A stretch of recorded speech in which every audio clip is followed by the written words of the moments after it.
নমস্কার বন্ধুরা, সবাই কেমন আছো? আশা করছি সবাই ভালো আছো। তো আমিও ভালো আছি। আজকেও চলে আসলাম আরেকটি রেসিপি নিয়ে।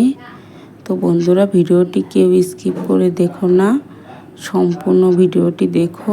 সম্পূর্ণ ভিডিওটি না দেখলে তোমরা কি করে বুঝবে যে আমি কিভাবে বানালাম।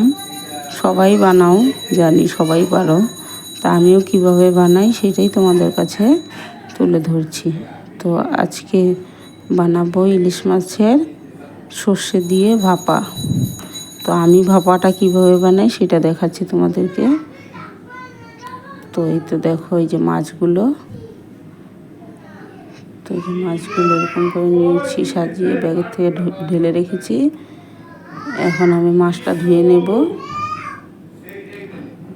ধুয়ে তারপর চলে আসছি। তো এই যে মাছটা আমি ধুয়ে নিয়ে এসেছি। তো মাছের মধ্যে মাছের মাথাও আছে, মাছের তেলটাও আছে। তো মাছটাতে এখন নুন হলুদ মেখে নেব।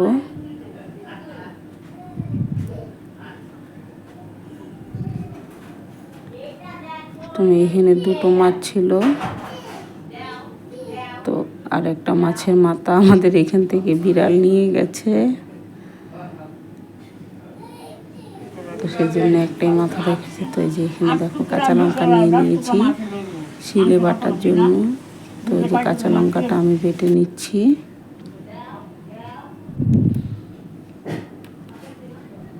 তো কাঁচা লঙ্কাটা আমি মিহি করে বেটে নেব। তারপরে এই যে কালো সর্ষে আর সাদা সর্ষে বেটে নেব। কালো সর্ষেটা একটু কম আর সাদা সর্ষেটা একটু বেশি দিয়েছি, দিয়ে বেটে নেব। এখন এই যে মাছগুলোতে নুন হলুদ মেখে নিয়েছি।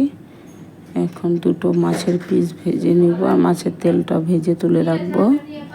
তো আমি এই যে উনানে কড়াইটা চাপিয়ে দিয়েছি, তারপর কড়াইতে তেল দিয়ে দিচ্ছি, সর্ষের তেল দিয়ে এখন দুটো মাছের পিস, লেজের সামনে দুটো পিস আর লেজ দুটো ভেজে তুলে রাখবো ভাজা খাওয়ার জন্য। তো আমি মাছগুলো এখন কড়া করে ভেজে নিব। মাছ ভাজাটা আর দেখালাম না। তো এই দেখো, এই যে এরকম লাল লাল করে ভেজে তুলে নিয়েছি, তেলটাও তুলে রাখবো আর মাছের তেলটাও এখন ভেজে তুলে রাখবো।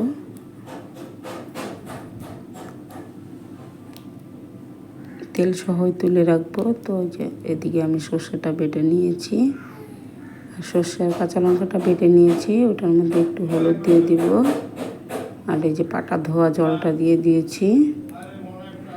পরিমাণ মতো নুন দিয়ে দিব,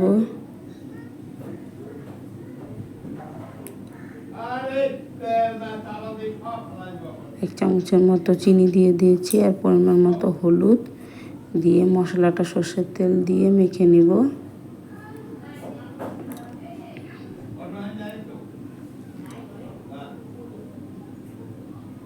সর্ষের তেল দিয়ে ভালো করে মেখে নিয়ে ওটাতে একটু জল দিয়ে পাতলা করে গুলিয়ে রাখবো। তো আমার ওইদিকে মাছের তেলটাও ভাজা হয়ে গেছে।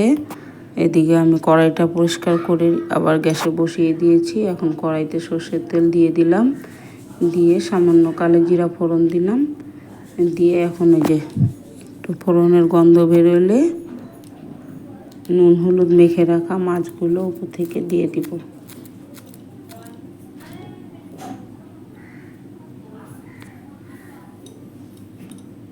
মাছটা কিন্তু ভাজবো না, আমি জাস্ট খালি তেলের মধ্যে দেব।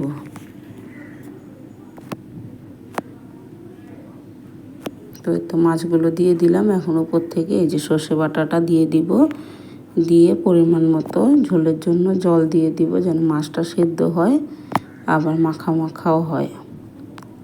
তো এতে জল দিয়ে দিলাম, দিয়ে একটু ঝাঁকিয়ে দিব যাতে মাছটা কড়াইতে না লেগে যায়। তারপর খুন্তি দিয়ে ভালো করে নাড়াচাড়া করে দেব। তো খুন্তি দিয়ে নাড়াচাড়া করে উল্টে পাল্টে দিচ্ছি।